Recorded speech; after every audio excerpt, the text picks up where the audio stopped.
Good morning. This is Claudia de Fuentes from the Sobey School of Business at St. Mary's University.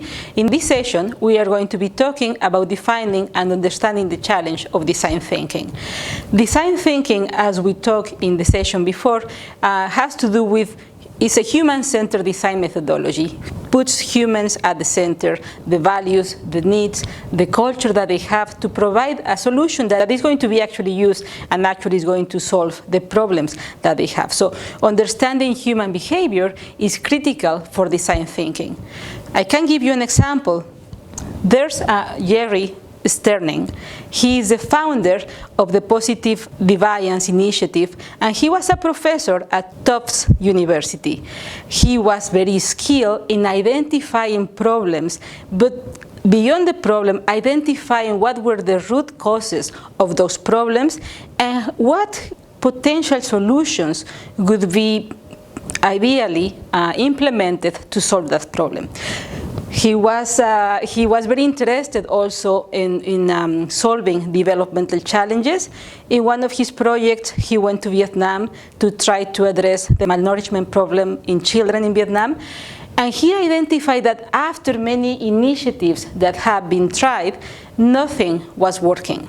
So what he did, he observed the community of rice producers whose children were within the children with a higher malnourishment problem. So he identified the outliers of those children. What do outliers mean in this case? That means those children that were a little bit more better nourished, and he identified that the parents of these children, when they were doing the harvesting of the rice, they were also collecting little crabs, little shellfish that they would find in the fields.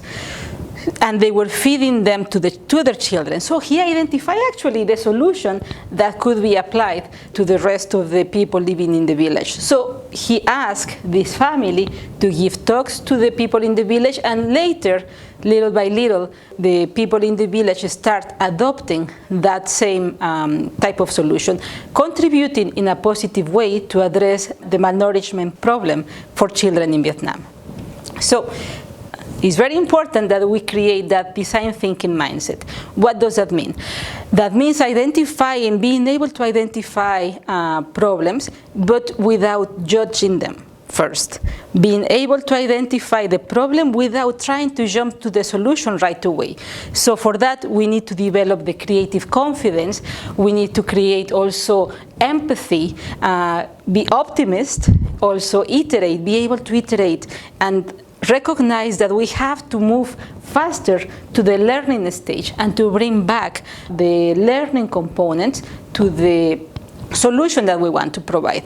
And also we have to be confident with embracing ambiguity, because many times we go out to the field, we go out to interview people with some preconceptions in mind, but then we have to be ready to discover things that perhaps we didn't see before. And also we have to develop that ability to learn from failure. Okay, in this session, we are going to work on understanding the challenge. You're going to be designing the challenge that is relevant to that particular organization, on that particular individual that you have in mind. You're going to be working on the design challenge worksheet that is available to you online. What do we have to do?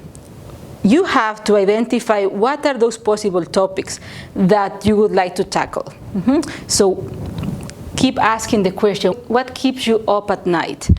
What type of opportunities would you like to tap for design thinking? What problems are you noticing in that particular setting? So once you identify the problem that you want to tackle, ask 4 questions. The first one is, why is that a problem? Try to answer that question. The second one is, who has that problem? What potential users you have identified that have that problem? The third question is, when does that problem occur?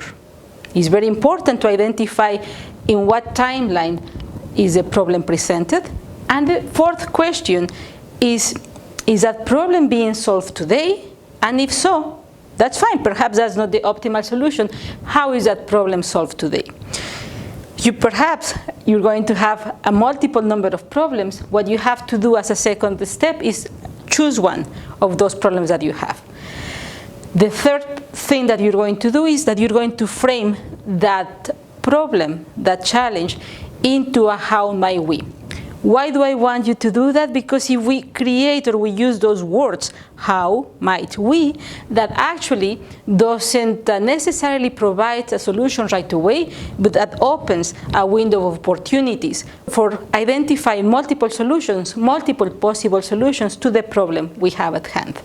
The fourth thing that you will need to do is identify measures of success. From the people that you identify, from the users that you identify that have the problem now, what do you think would be measures of success for them if that problem is solved? And then you're going to identify some of the constraints that you may have. Do you have constraints in terms of financial resources? Do you have constraints in terms of human resources? Do you have constraints in terms of access to technology, access to individuals? List the constraints that you may have.